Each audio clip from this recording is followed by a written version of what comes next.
Look! Look, the dynamic duo! Hey, welcome to the Dynamic Duo. We're going to continue the conversation. This is part two, part whatever. Anyway, but we're still doing it. I'm Franz. I'm Kevin. Welcome back to the Bat Cave, and welcome back to the tower, everybody. We're still here.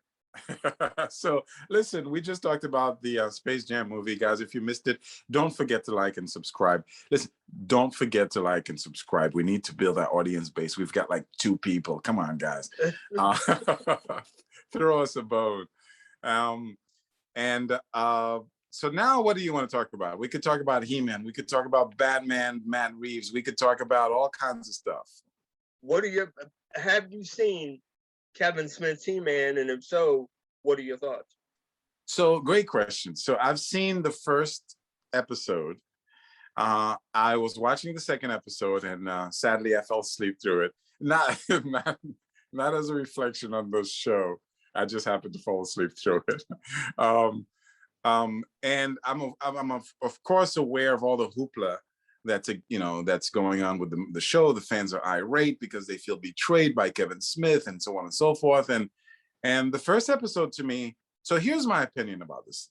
The first episode to me was good, but here's the truth. And maybe I'm wrong to say this, and correct me if I am wrong, because I'll be the first one to admit it. Look, we're comic book fans, right? And if you don't read comics, there's a stereotype that comics are silly and comics are this and comics are that. And that's fine. I accept that stereotype because whatever. But so on the outside, I've never thought He-Man was very good. I've never been like a He-Man fan. I watched the cartoons, I bought the toys, but I was more of a Thunder the Barbarian fan. I thought that was a better cartoon. So to me, being a He-Man devotee was not necessarily my thing. And because of that, because I didn't critically, even as a young kid, didn't think that it was a good cartoon, I didn't expect much from this version. And it's a very tricky thing for a director to do this version, because how closely do you stick to the source material without betraying the source material, and yet presented in a way that's not silly and stuff like that. So to give you an idea of what I mean by I didn't think it was a very good cartoon, even as a child, unless I'm watching Scooby-Doo, I don't like the, scared talking tiger, because now you're taking me out of the realm of anything legitimate. You're bringing me to silliness. If you compare that to Thunder the Barbarian, it didn't have those kinds of silly, crazy talking cat cartoons, type of thing. So So the question is, how do you stay faithful to that silliness without betraying it, and so on and so forth? So it's to me, it's a challenge. So watching the first episode, I thought they did a pretty good job. I thought they did a pretty good job because they kept some of that element and still delivered something that was rather interesting. Having said that, leading up to episode 2 and having seen a little bit of the episode 2, and having talked to you, and you told me what the rest of the series is about, that doesn't make any sense to me. That makes zero sense to me. Like, you cannot have a cartoon or a comic book or a movie about a character and not feature the character as the main character. The first episode ends with, spoiler alert, and these are spoiler threads, but it dies with, it ends with He-Man dying. And that's nothing new, but die and come right back. But if you die and you're not there for the rest of the series, there's a very big problem with that. Forgive me for going on, but there is a topic that's near and dear to me, and it's something that I take seriously, particularly in light of the what's the word I'm looking for? It's right on the tip of my tongue. The temperature of our country. In light of all the things that are going on today, I was watching the hearings today. Here's what I feel.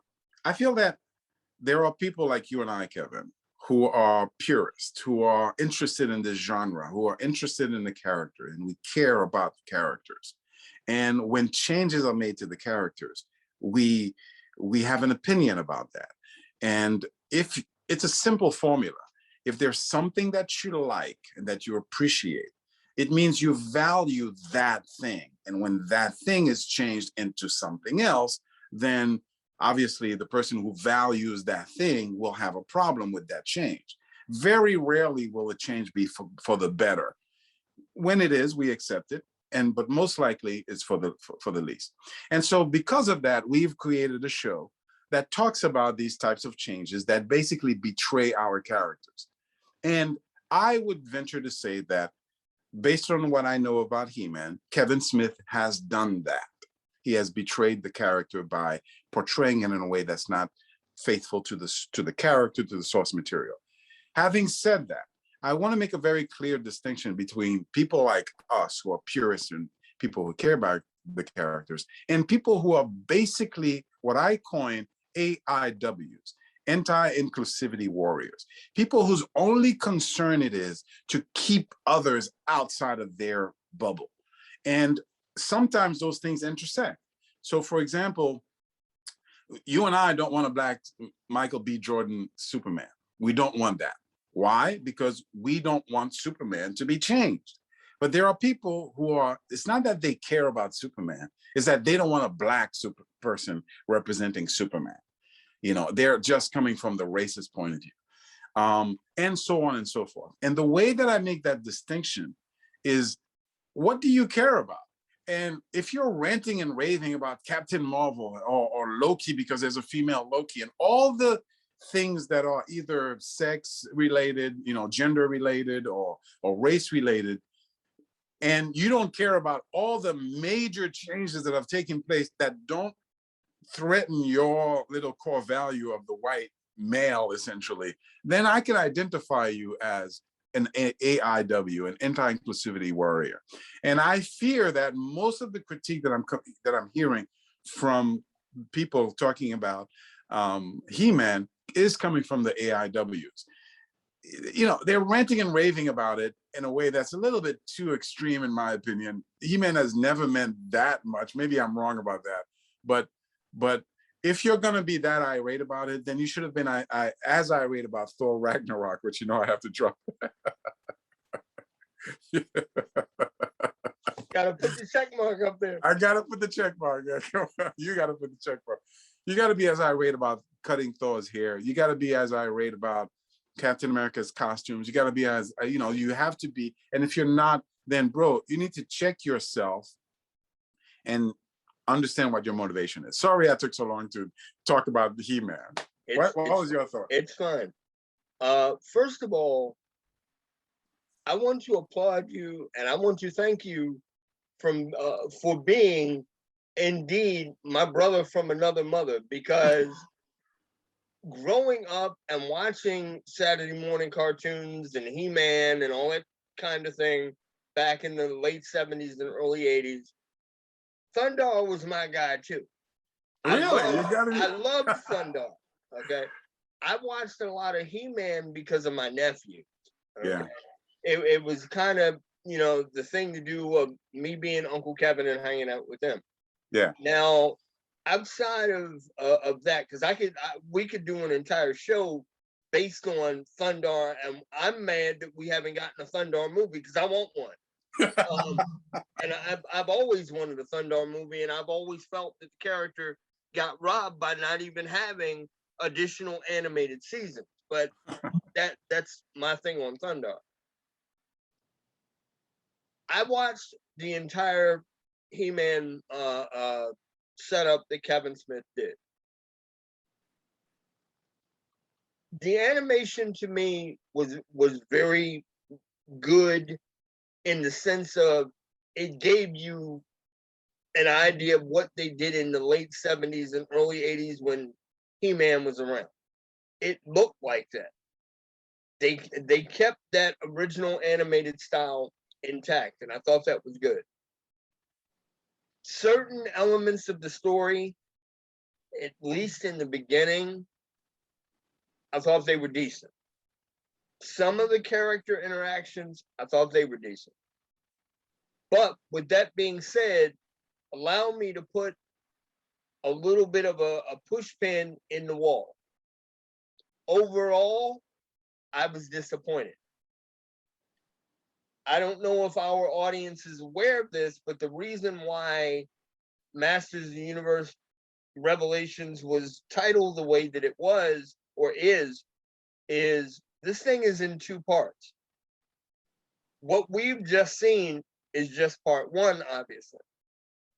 I'm hoping Kevin will sit back, because I love Kevin Smith as a filmmaker for the most part, and I love his creative energy.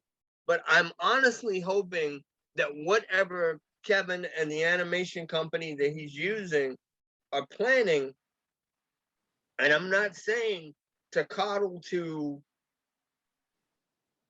the fan base, not completely anyway, but he needs to take some of what the fans of He-Man are saying under advisement, and whatever they're planning, they need to make some changes.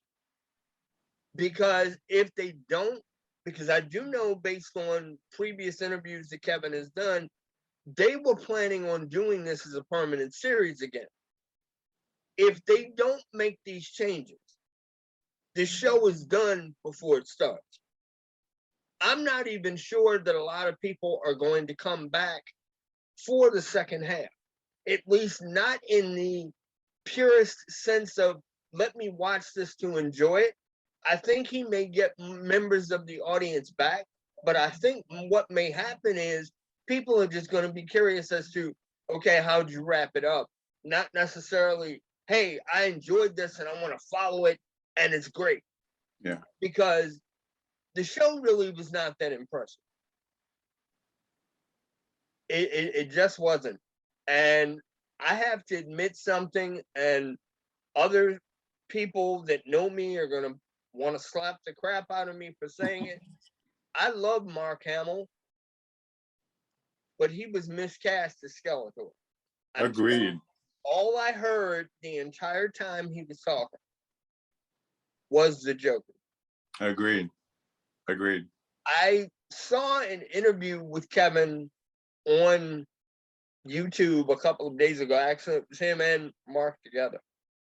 The funny thing is, when Kevin was talking to Mark, apparently when they were recording Mark, Kevin was calling him Tallulah Bankhead, because there's apparently a couple of different lines and scenes where Kevin was constantly teasing Mark and saying, you went into Tallulah Bankhead mode right here.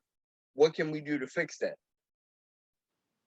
Mm-hmm. And I find that kind of funny that the guy responsible for the series itself is kind of telling you, not necessarily giving you direction, but he's kind of telling you, you're going in an area that I don't necessarily want you to do. Yeah. But outside of that, like I said, I was not all that yippee zippy about the show. I'm one of the people that when they bring it back, I'll watch part 2, but I'm not looking forward to it. Let me ask you a question. And I think this is a very interesting question. So it doesn't surprise me that you and I had the same opinion about He-Man back in the day, that we valued Thunder the Barbarian, and that He-Man was more of a kiddie show, like, watching with my, and by the way, we're talking about when we were, 14, 15, you know what I'm saying? So but it was it was more of a show for the 5 to 10-year-old than it was for the 14-year-old. Nothing wrong with that, but that's what it was. So let me ask you this. How would you, so two-part question in a way, how would you handle a remake of it? And the other question is, do you make the remake for the 5 to 10-year-old, or do you mature it to an older audience and quote unquote legitimize it? I think you can do both. As weird as my answer sounds, I think you can do both. As much as the live action Masters of the Universe movie was panned back in the 80s, I have to admit something to you. That movie is a guilty pleasure for me. I like it. It's not a great movie at all, not by any stretch. But there are enough elements in that film that I can sit down and enjoy it. And I know kids, they're older now, that watched it back in the 80s and they enjoyed it too. They didn't like the fact that some of the classic He-Man characters weren't there, but they enjoyed it. Yeah.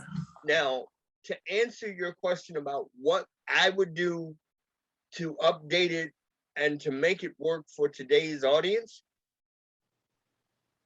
one of the biggest things that I would do is, and maybe he is going to bring this back, I don't know. I don't know if you're aware, but in the early to mid 90s, Cartoon Network commissioned a brand new version of He-Man. They did two of them. One of them was complete trash, but one was very similar to the original from the 80s. And one of the major things that they did story-wise, and it was actually nice, it worked because they were telling a story. It wasn't just, I have the power, and the show's over. Part of the story arc for the thing, and forgive me for dragging this out, was you find out that Skeletor is actually Adam's uncle in that one interpretive version that they did. And it worked as a story because you find out that all of this, the whole storyline, it was almost like a reworked version of a Star Wars thing in a weird way, not to compare the two, but they put it back to a family element, okay? That indeed Skeletor, or the man who was Skeletor, or before he became Skeletor, was King Randor's brother. And he wanted to take control of Eternia and the whole thing. And the show, to me, actually worked when they did it back then. And they had updated it enough for the audience that grew up with it as kids to watch it and to create a new one. But the show didn't gel. It ran, but it didn't build up a massive audience. What I would do is to take that storyline and build on it. And a lot of the things that they had done, even though, you know, it was cutesy pootsy and kid oriented, things like, you know, Cringer crying and getting upset. If you want to go ahead and do some of that, then okay, do a little teeny bit of it. In a weird way, and you may remember this, back in the 60s and early 70s, Hanna-Barbera had done a cartoon called The Mighty Samson. And basically it was about a kid that was traveling across country, almost like a Johnny Quest kind of thing. And he was able to turn his dog into a lion to assist him. He had these power bands where he would clap his wrists together and they Captain Marvel. Right. And they would change him into a He-Man-esque character. And when he would aim a beam that came out of the wristbands at his dog, the dog would become this massive lion. So believe me, that's where Mattel got the idea for Battle Cat. It wasn't an original idea, they stole it. Wow. Okay? Even with the way that they used to animate Battle Cat's transformation, it was almost the same thing, and I'm not joking. If you go on YouTube and you look for young Samson, okay, you will see what I'm talking about. I'm sure. In terms of changing the story, a lot of the stuff relating to, even though you have to keep some of that intact, a lot of the story relating to some of the secondary characters not knowing that Adam was indeed He-Man, I'd allow some of them to know. I really would. I think it would strengthen the story if they knew.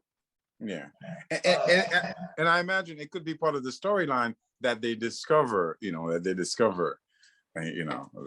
Mhm. it's funny. I don't mean to interrupt you. I don't want to spend too much time on the on He-Man, but when I asked you the question, I didn't know the answer, and as you were talking, you know what, when I realized it can be done, because I realized what you were talking about, I understood it, and I'm thinking, wow, that would be a difficult thing to do, that balance. But I realized it's been done. There were a series of TV shows, cartoons that came out within the past 10 years that have been brilliant in the sense that there are children cartoons, 100%, but there's a back storyline behind them that are perfectly satisfying for adults, like 100%. Adventure Time, for example, is an example of that, where it's completely cartoonish and childish and whatever, but there's actually a pretty interesting storyline in the background. I'm forgetting some of the name of the other ones. There was, oh gosh, I remember the name of the characters. There was Amethyst and but it was this really simple cartoon of this little pudgy kid with black hair. There was also the other cartoon about a bunch of kids living in a camp, camp something or other. But anyway, the point is that they had that perfect balance of being 100% for 2 to 10-year-olds, while at the same time being perfectly satisfying between 15 to 90-year-old. Like, you could watch it and there was a storyline, a thread that was interesting. And I think that's how you can handle a He-Man type of cartoon. I mean, to a major point that you've made time and time and time and time again, and as far as I'm concerned, you can make it until the end of time. The problem with a lot of now material, meaning new age material, is that the creators are putting these things together, but basically the way I see it, they're trying to impress one another with their skills, and to a degree they're trying to impress the audience, but they're not trying to impress them with the story. They're trying to impress them with the look what we did artistically. Yeah. The marriage of creativity and storytelling, whether it's animated or live action, somehow that's split. And unfortunately, it's affecting comics, it's affecting animated shows, and it's absolutely affecting live material and your movies. If the industry doesn't change this soon, we're going to lose all of this stuff, to your point, and I thank you 1,000 times for saying it. Well, let's end on this note, because you can't end on a better note than that. That's brilliantly said, and we're going to transition that conversation into the next topic, because let's talk about Matt Reeves' Batman, because that's a perfect segue, what you just said, to Matt Reeves' Batman. So guys, listen, don't forget to like and subscribe. We're going to talk about Matt Reeves' Batman relative to what Kevin just said. Join us for the next show. We don't want to make these things too long because we lose you. So we'll talk to you later. Join us again. We'll be here until you come back. Bye-bye.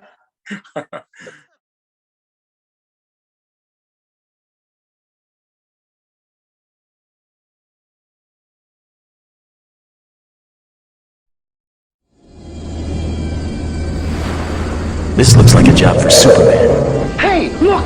It's Spider-Man! The dynamic duo return next week. Don't listen.